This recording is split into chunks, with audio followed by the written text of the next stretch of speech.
Today we're going to continue on in slope-intercept form.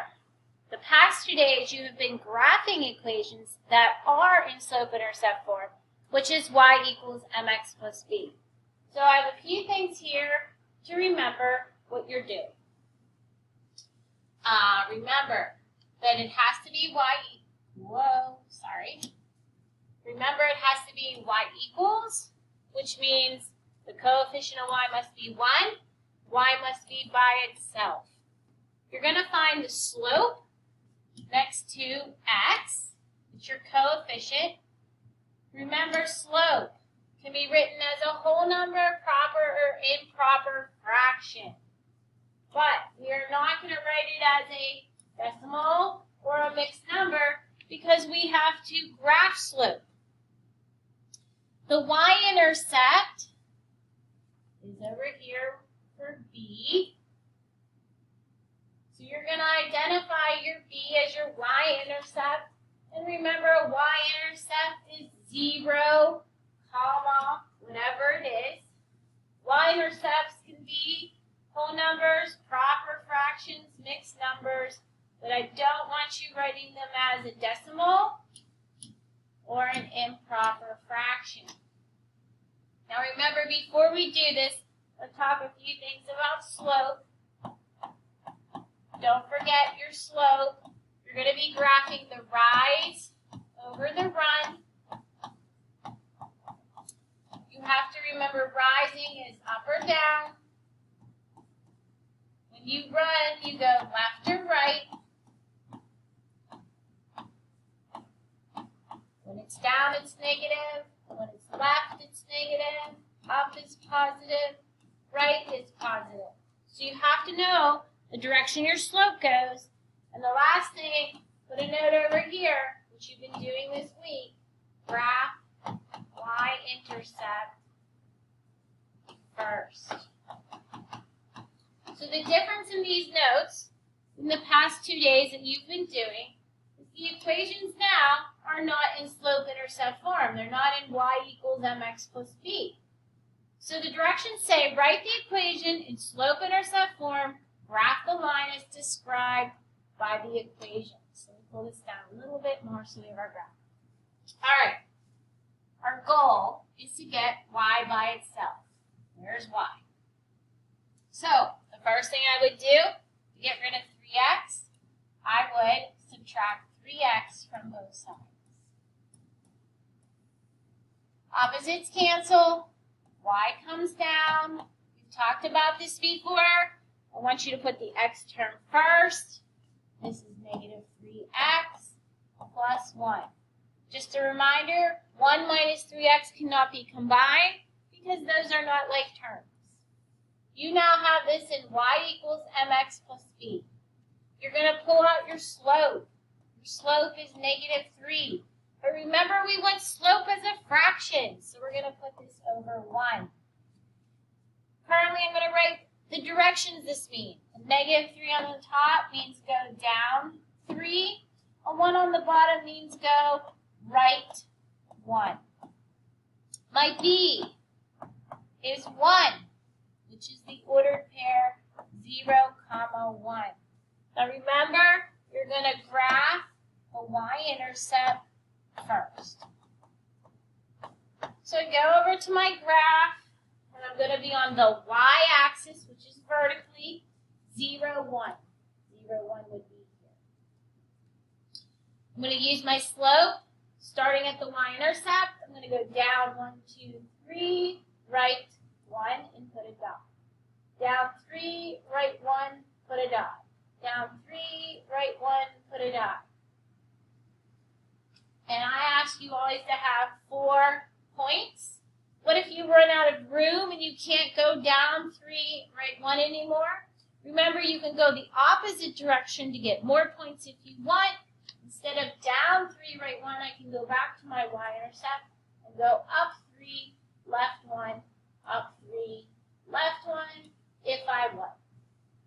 Kind of like in your Zap a Zombie assignment. Then you take a straight edge, which is hard for me to do on the Promethean board. Oh, that was pretty good. And you sketch your line. Remember, your line should go all the way across your paper, and you you should have arrows on both ends. All right, so we're on the back with number 2. Same thing. My goal is to get y by itself. I don't keep picking purple. Okay, so we're going to start on the left side. We're going to get rid of minus 5x by adding 6x to, sorry, it's not 6, 5. So I'm going to add 5x to both sides. I don't know where that 6 came from, sorry. Negative 2y equals 5x plus 11.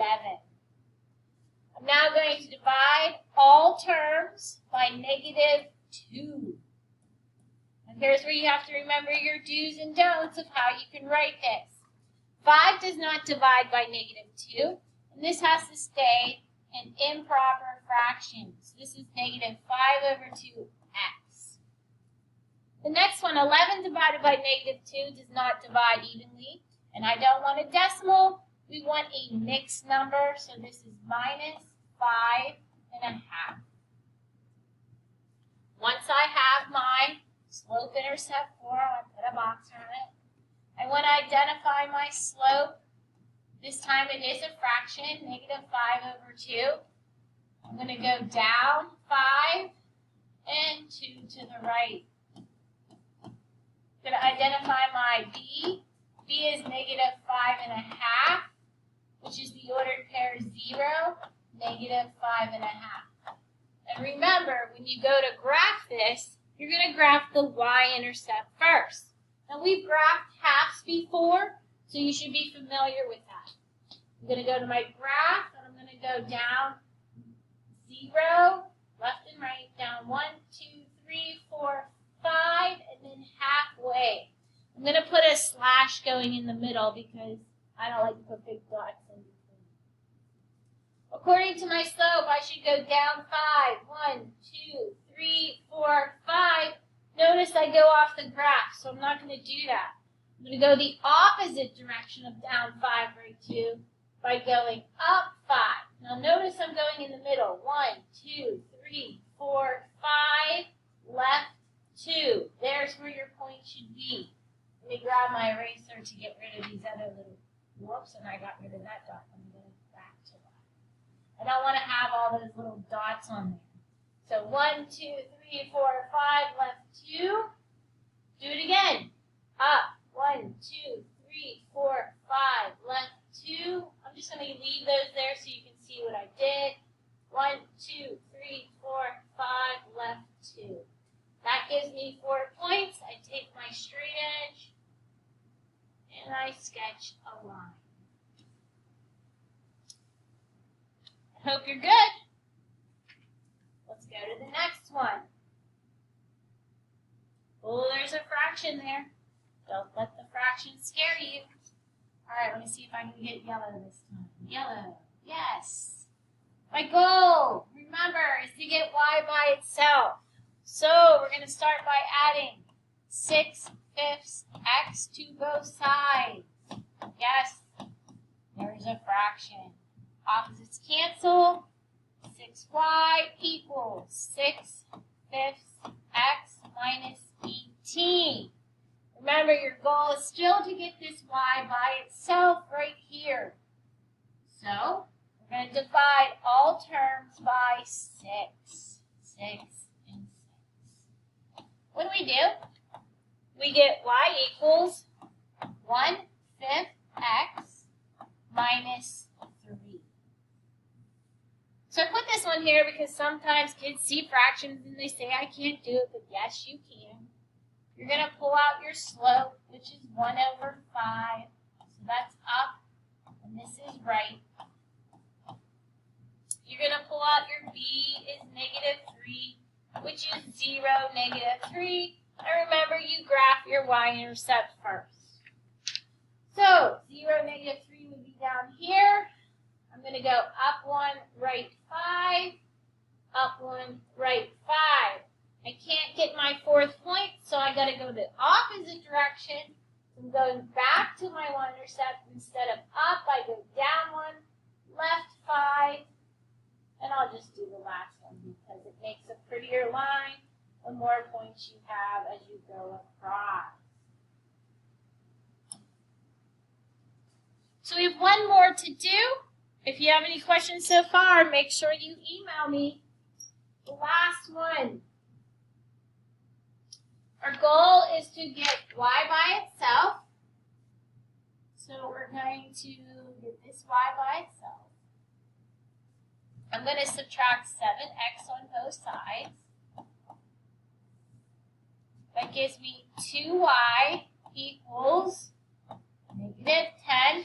So my x is now gone. I'm going to divide by 2, divide by 2, and I get y equals negative 5. Now, when y equals negative 5, there is no x. So the slope of this line is 0. The slope of a line that doesn't have an x is 0. Your b is, your b is negative 5, which is the ordered pair negative 0, negative 5. Come over to your graph. We're going to go down to 5. Now you have to think of what a slope of 0 looks like. The slope of 0 is a horizontal line. So if you want to put some more points next to it, you can. You're going to sketch yourself a horizontal line across your coordinate plane.